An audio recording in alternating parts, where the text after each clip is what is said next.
Okay. Um, I was doing updates like once a week, and I think this one has been like 2 weeks. Things got pretty busy at work, and I was just really worn out, and didn't really do much last weekend in terms of updates. I was just being kind of lazy. But I was able to. My buddy came over, and we had like a productive hangout day, and I updated the save stuff. I'll go over a couple of things that I did, but the save load system is coming along nicely, and I added a couple other things. So I'll show you what we have here.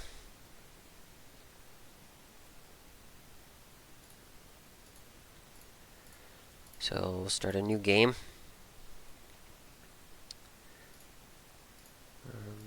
I think you've seen all this stuff before, but so let's put on pants, a shirt, and a hat.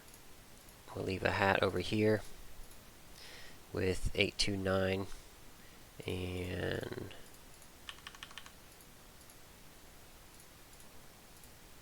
we'll put a lure on too.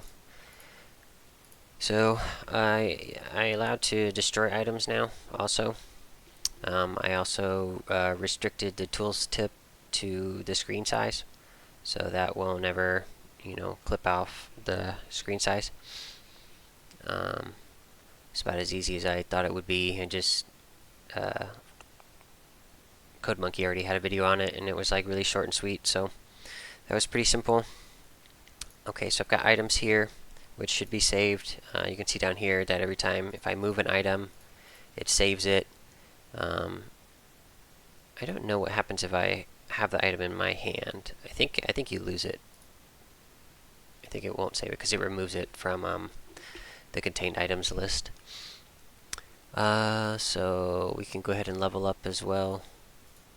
So now we're level 14. You don't have any skills, so let's create a couple skills. Let's do a real skill, real 1, real 2, yank 1, and yank 2. Okay, so real 1 we'll do 1 point in each, real 2 we'll do 2 points in each, yank 1, 1 point in each, and yank 2, 2 points in each. I don't know why that just picked up that skill.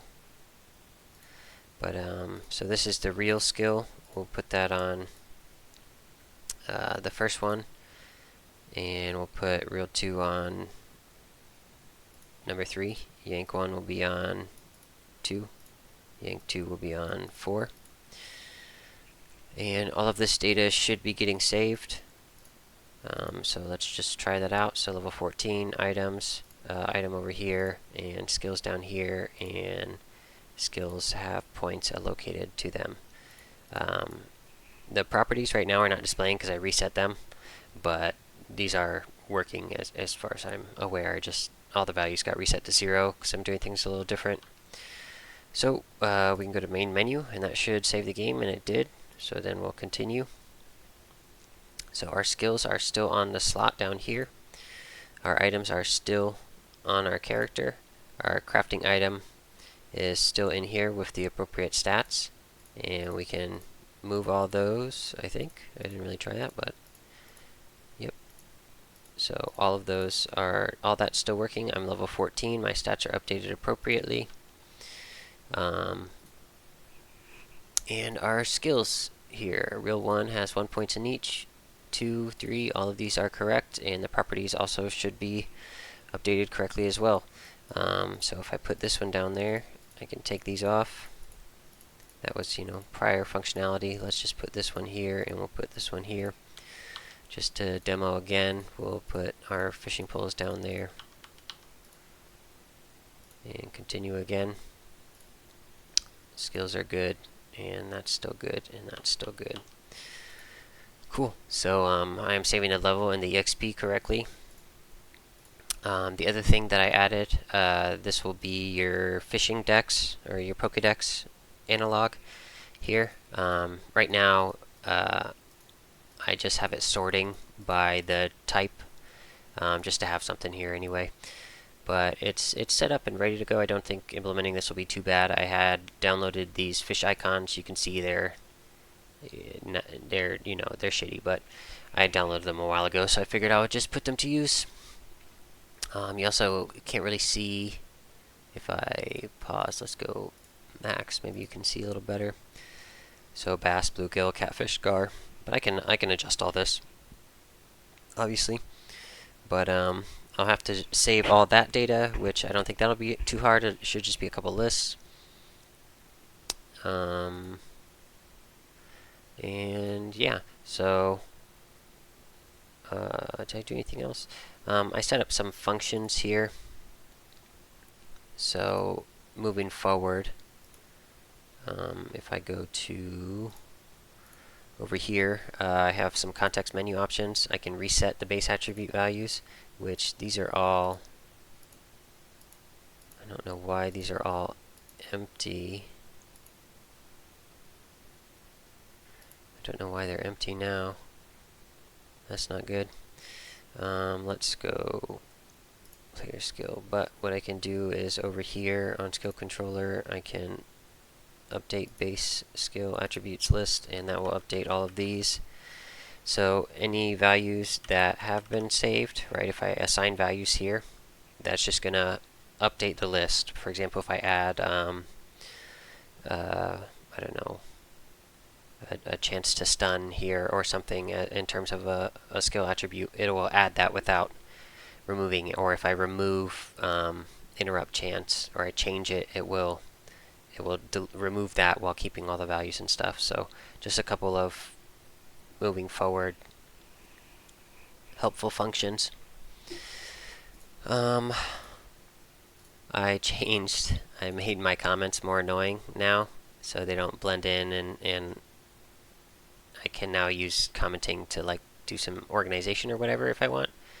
I don't think I can go over why my skills were not saving.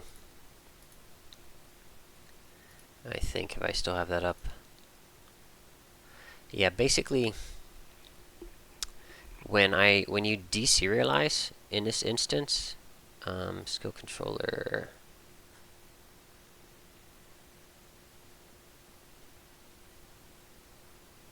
so when you deserialize using JSON Convert, the Newtonsoft, what it needs is man, where was I? Skill upgrade option. So it needs this to do that. And I didn't have that in there. So what it was trying to do is do this, but I was never giving it an option. So I was getting an error there. I also had an issue with my crafting. The crafting was not saving the item correctly, and that was a race condition. If I can locate that, crafting system, scripts, add affix. So what was happening is it was not. This is in start, and when I was loading items, I was placing items in the crafting window before this was running. So it never appropriately ran the code when it never ran these methods when an item was placed there because it hadn't subscribed to them yet. So when my buddy was here, I was spending like 3 hours, and this was after a 2-week break, so I spent like 3 hours trying to figure out, oh, what can I do? It's a race condition. How can I get this to subscribe first or execute after or in the right order or whatever? And I went in circles. I created more problems than I was solving. I reverted all my changes to 3 hours prior, and then at the end I decided, like, screw it, just put a reference to the crafting item grid here, and then because that was properly getting the item, contained items. And if the contained items is not null and the count is greater than 1, in this case it should only ever be 1, but whatever. Then just raise that event now, right? So after start. So if this executes out of order, then just fire off the event again, because no harm, no foul. These methods down here don't really do much. And if I fire that event off a couple extra times, it's not going to do anything crazy. So that was super annoying, but I'm glad that I found like this kind of workaround. What I don't understand is why it was working before consistently, and then now all of a sudden the order of the script execution order fucked me over. So, but whatever. That was the solution. To save the skills, I already went over that. Yeah, really not a lot of updates here. I've just been really busy at work and really tired. And it's kind of at the point now, which I wanted to get to this point where now I can start actually doing the gameplay. The key bindings, obviously I need, and I need the binds down here to update and do all that crap. But all that stuff is much less difficult than all the systems that I've implemented so far. All the big ones anyway. The save load system was really just a big headache. The skill builder, the crafting, yada yada. Everything henceforth is stuff that I've either done before or have a good idea that it should be pretty easy. Of course, things just happen, so I'm sure I'll run into a bunch of bugs and stuff like that, but for the time being, I think I'm in a pretty good spot here. So, not much else to cover, I don't think. Yeah, I guess we'll just leave it there. Cool. Okay, bye.